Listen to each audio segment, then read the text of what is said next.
আর বন্ধুরা, welcome to my channel my fortune story. আশা করছি আপনারা সবাই ভালো আছেন। ফিরলাম নতুন ভিডিও নিয়ে। ভিডিওটি সম্পূর্ণ দেখার অনুরোধ রইল।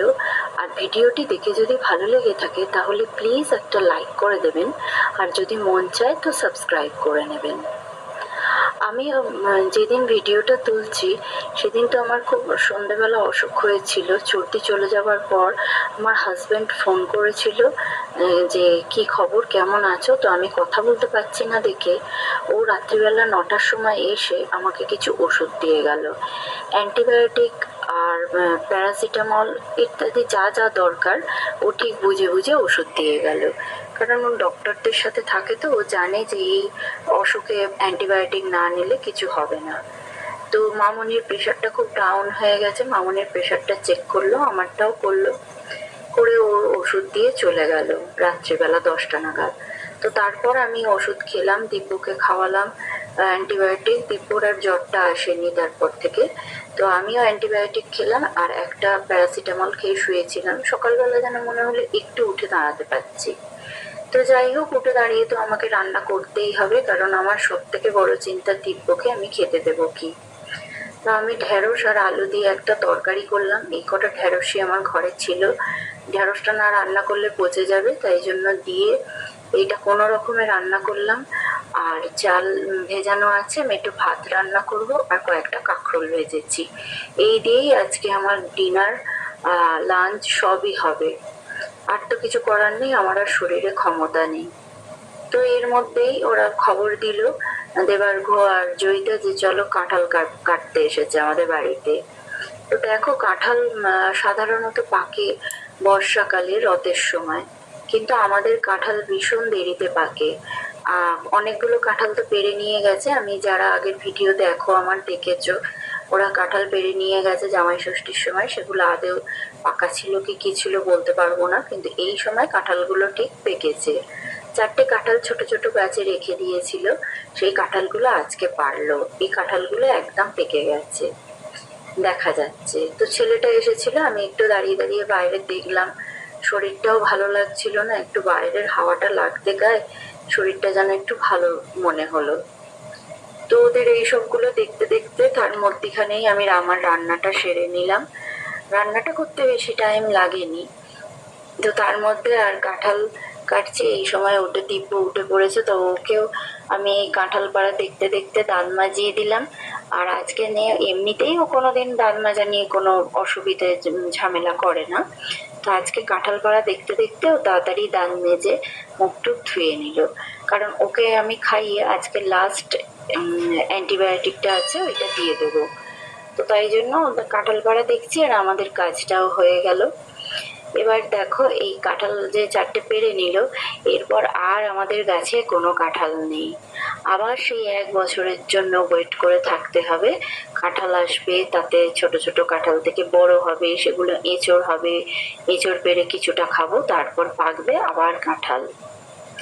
তো আমি দেখতে দেখতে দিব্যকে রেডি করিয়ে দিয়েছিলাম, সকালবেলা উঠে ওকে ফ্রেশ ট্রেশ করিয়ে দিয়ে আর ওকে খেতে দেবো বলে আমি বললাম এই যে ওর বাবা কালকে রাত্রিবেলা আমি তো কিছু রান্না করতে পারবো না, ওই জন্য বললো রেডিমেড কিছু খাবার কিনে দিয়ে যাই, যেগুলো ওর মুখে ভালো লাগবে। ও তো এখন কিছু খাচ্ছে না, যেগুলো ওর মুখে ভালো লাগে সেগুলো খাইয়েই ওকে অ্যান্টিবায়োটিক দিতে হবে, জোর করে কিছু খাওয়ানো যাবে না।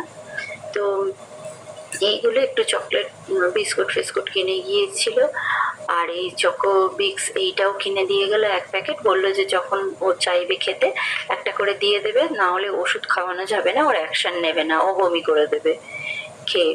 ভাতও বেশি খেতে পাচ্ছে না, আমি নামমাত্র একটুখানি ভাত দিয়ে শুধু কোনো রকমে একটুখানি খেয়ে যাতে ও ওষুধটা খেতে পারে সেটাই করছি। তো এই দেখো, এগুলো দেখে বাচ্চা তো ওর খুব আনন্দ হচ্ছে, এইগুলো কখন খাবে। আমি ওকে একটু তাড়াতাড়ি খাইয়ে দাইয়ে রেডিও করে নিচ্ছি, কারণ আজকে বিশ্বকর্মা পুজো সেহেতু জানোই রান্না পুজো থাকে বিশ্বকর্মা পুজোর দিন। তো আমাদের রান্না পুজোর নিমন্ত্রণও এসেছে। তো আমি মাথা তুলে দাঁড়াতে পারছি না, এত মাথা ঘুরছে, আমাকেও বলে গেছে। আমি বললাম ঠিক আছে যাবো, কিন্তু গিয়ে আমি খেতে পারবো না, কারণ আমার গলার অবস্থা ভীষণ খারাপ। আর যদি গিয়ে পান্তা ভাত খাই তাহলে আর দেখতে হবে না।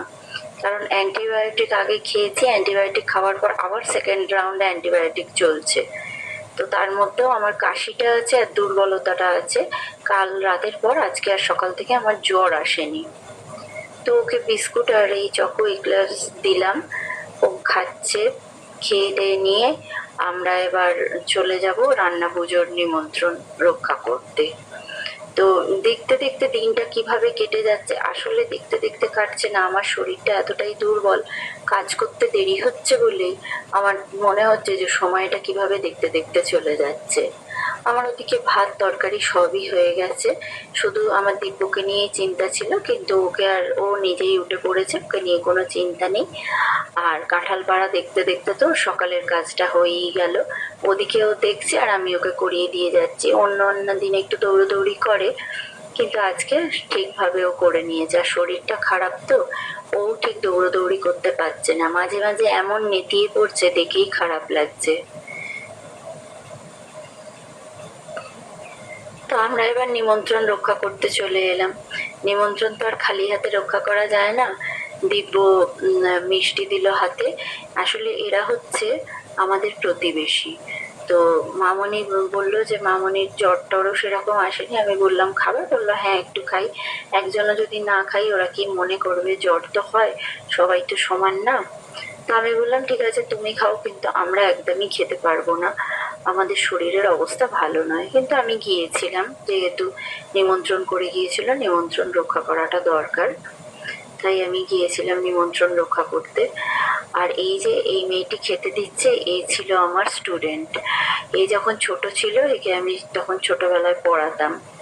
এখনো বিয়ে করে নিয়েছে, নিজেই দেখে বিয়ে করে নিয়েছে, তো এখনো বধূ হয়ে গেছে।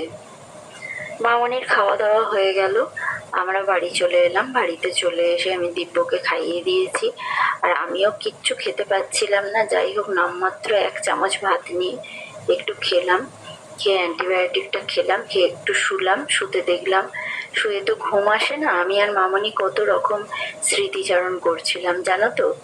আজকের দিনে আমার একটা বিরাট স্মৃতি আছে আমার বাপিকে নিয়ে। আমার বাপি সিমেন্সে চাকরি করতো, সিমেন্স জোকা। তো ওইখানে বাপির তো মার্চেন্ট কোম্পানি ছিল, বিরাট বড় কোম্পানি। তো এই বিশ্বকর্মা পুজোকে কেন্দ্র করে বাপিদের অফিসে বিশাল আয়োজন হতো, আনন্দ হতো। আমি তখন অনেক ছোট, তো বাপির সঙ্গে যেতাম, সকালবেলা চান টান করে নিতাম। সেদিন জানো তো খাওয়ার দিকে কোনো আগ্রহই থাকতো না, তখন মনে হতো কতক্ষণে বাপির অফিসে যাব। মামনি খাওয়াতে বসতো, বলতাম না দুটো বিস্কুট দাও, ওই খেয়েই আগে বাপির অফিসে যাই। বাপির অফিসে সকাল সকালই পুজো হয়ে যেত। পুজো হয়ে যাওয়ার পর বিভিন্ন অনুষ্ঠান হতো, বিভিন্ন ইভেন্ট হতো ওখানে, কুইজ, আঁকা, ফ্যান্সি ড্রেস, গান। যার যেখানে প্রতিভা আছে সে সেই প্রতিভাটা, নিজের প্রতিভাটা তুলে ধরার মতো একটা প্ল্যাটফর্ম পেত। এত সুন্দর জায়গায় এত কালচারাল প্রোগ্রাম আমার চোখে একসাথে আমার চোখে দেখা নেই। তো বাপির অফিসে এই কালচারাল প্রোগ্রামে আমি গিয়েছিলাম 2 বছর। আমি আঁকা প্রতিযোগিতা, প্রতিযোগিতা নয়, ওখানে একটা ইভেন্ট হতো, আঁকতো সবাই, সবার জন্য একই পুরস্কার ছিল। কিন্তু আমি কাউকে ছোট না করেই বলছি যে এমন ওখানে পুরস্কার দিত জানো তো, প্রতিযোগিতাতেও এত ভালো পুরস্কার দেয় না। তো ওখানে গিফট দিত সবাইকেই সমানভাবে, মিষ্টির প্যাকেট, গিফট। আমি 2 বছর পেয়েছিলাম, খুব দামি গিফট দিত। তো আমার তো বয়সটা কম ছিল, তাই জন্য আমি কুইজ কম্পিটিশনে যোগ দিতে পারিনি। তারপরে ফ্যান্সি ড্রেসে দিয়েছিলাম। আর এমনই ছিল, বিভিন্ন ইভেন্টের জন্য বিভিন্ন রকম গিফট ছিল, যে একই গিফট সব ইভেন্টে তা কিন্তু করতো না। কারণ যাদের আমি দেখতাম প্রতিভাও নেই, তারা সব ইভেন্টে নাম দিয়ে দিত, আর ওই এক একটা গিফট তারা পেয়ে যেত। কিন্তু আমি ওই দুটো ইভেন্টেই নাম দিয়েছিলাম। আমি তো তখন ছোট ছিলাম, ভালো গাইতে পারতাম না, তাতে দিইনি। কুইজেও আমার বয়স হয়নি বলে আমি নাম দিতে পারিনি। এরপর আনফর্চুনেটলি কি হলো জানো, বাপি রিটায়ার হয়ে গেল। তারপর থেকে তো আর কোনো ব্যাপারই নেই, সিমেন্সের সঙ্গে যোগাযোগ বন্ধ। আর বাপি যা সুন্দর মিষ্টির প্যাকেট পেত, বলে বোঝাতে পারবো না। বোধহয় এই কলকাতা শহরের সব থেকে সেরা জিনিস দিয়ে ভরা থাকতো সেই মিষ্টির প্যাকেট। আর ওই মিষ্টির প্যাকেটে থাকতো একটা সল্টেড কাজুর প্যাকেট, বেশ বড়, তো ওই সল্টেড কাজুটা নিয়ে আমাদের সবার মধ্যে কত উন্মাদনা ছিল তোমাদের বলে বোঝাতে পারবো না। ওই সল্টেড কাজু খাবো বলে কি করতাম, মামনি সবাইকে দিত, বাপি প্যাকেট খুলে বলতো কার কোনটা পছন্দ। আমরা সবাই প্লেট নিয়ে বসতাম, যার যেটা পছন্দ তাকে সেটা আগে তুলে দেওয়া হতো। এমনকি জানো তো আমরা এতগুলো ভাই বোন, মামনি, বাপি, ইভেন কি মামনির মানে আমার মামার বাড়ি বলবো না, দিদা মাসিরা ওরা থাকতো। ওরা ইভেন আমাদের পাশের বাড়িতে দুজন মেয়ে থাকতো যারা পুরো আমাদের বাড়ির মেয়ের মতোই মানুষ হয়েছে, তাদেরও পর্যন্ত আমাদের 5-6টা করে সবার ভাগে মিষ্টি পড়তো। মিষ্টিটা এতটাই বেশি কোয়ান্টিটিতে দিত। তো সেই দিনগুলোর কথা আমি মামনির সঙ্গে স্মৃতিচারণ করছিলাম। তারপরে বাপির অফিস থেকে ঘুরে এসে দিদিরও একটা বন্ধুর বাড়িতে রান্না পুজোর নিমন্ত্রণ থাকতো, সেখানে যেতাম। বিকেলবেলা ওখান থেকে ফিরে এসে বিকেলবেলা দাদার একটা বন্ধুর বাড়িতে বিশ্বকর্মা পুজো থাকতো, সেখানে যেতাম। আর ছোটবেলায় তো এই সারাদিন ঘুরে বেড়ানোর উন্মাদনাটাই আলাদা ছিল। আর এখন দেখো সম্পূর্ণ সবকিছু পাল্টে গেছে। আমরা রান্না পুজো খেয়ে আসার পর বেশ এই স্মৃতিচারণ করছি না, তো দেবার্ঘ এসে বললো চলো আমি ঘুড়ি ওড়াবো, ঘুড়ি দেখবে চলো। আমার আমার চলো, এই সময় কত ঘুড়ি ওড়ে ছাদে চলো। উঠতে খুব কষ্ট হচ্ছিল জানো তো, মাথা ঘুরছিল, তাও আমি ওর কথা ফেলতে পারি না। কারণ কি জানো তো, বাপি যখন মারা যায়, ঠিক বাপি মারা যাওয়ার 1 বছর পর নদ্য আমাদের বাড়িতে আসে। বাপি মারা যাওয়ার পর এই যে বাড়িটা কত গমগমে ছিল, পুরো ফাঁকা শুনশান হয়ে গেল। কষ্ট, দিন রাত্রি আমরা বসে বসে কাঁদতাম। ঠিক সেই জায়গাটা থেকে 1 বছর পর যখন আমাদের বাড়ির দেবার্ঘ জন্ম নিল, তো তখন কি হলো জানো তো, ওর জন্য একটা বাচ্চার জন্য কতটা ব্যস্ত থাকতে হয়, যাদের বাড়ি বাচ্চা আছে তারা তো জানোই। তো ওর এই ব্যস্ততার জন্য বাপির যে মারা গেছে, বাপির শোকটা অনেকটা ভুলে থাকতে পেরেছিলাম আমরা। আর ওর ওই করুণ মুখটা দেখলে আমরা সবই ভুলে যেতাম। তাই জন্য ও এখন কিছু রিকোয়েস্ট করলে আমি এখনো পর্যন্ত ফেলতে পারি না। তো বললো চলো ঘুড়ি ওড়াবে, কত কেউ ঘুড়ি ওড়াচ্ছে, চলো দেখবে, চলো আমি প্যাচ খেলবো। ঠিক আছে চলো, আমি ওর সঙ্গে কিছুটা সময় দিলাম। সময় দিয়ে নেমে এসে আবার একটু শুয়েছিলাম। বিকেলবেলা বললো চলো আজকে ঠাকুর দেখতে নিয়ে যাবে না আমাদের। তো ঠাকুর বলতে তো আর বেশি কয়েকটা ঠাকুর হয়, বেশি ঠাকুর তো হয় না। বললাম চল। তো ঠাকুর দেখতে নিয়ে গেলাম, ওদের তো খুব আনন্দ। বললাম মিষ্টি খাবি চ, মিষ্টির দোকানে এবার গেলাম, মিষ্টি পছন্দ করলাম। ওরা বললো ফুচকাও খাবো, রাস্তা থেকে একটু ফুচকাও খাইয়ে নিয়েছিলাম ওদের। নিয়ে এবার আমি মিষ্টি কিনলাম। আর আমার কিছুটা কেনাকাটাও দরকার ছিল আজকে, একটু মিষ্টি, একটু মুড়ি।